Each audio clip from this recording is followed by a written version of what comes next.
To search the file, I have to open the mpv2 files in Windows 11 Home. Right-click on empty area on the desktop, and then select Personalize. Next, click or tap Apps, and then select Default Apps. Scroll down the screen, find Films and TV, and then click or tap Films and TV. Scroll down the screen, find .mpv2 files.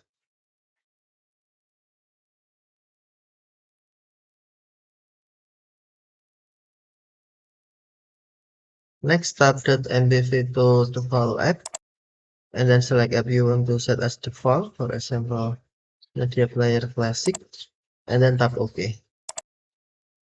Now Media Player Classic set as default app to open .mpv2 files.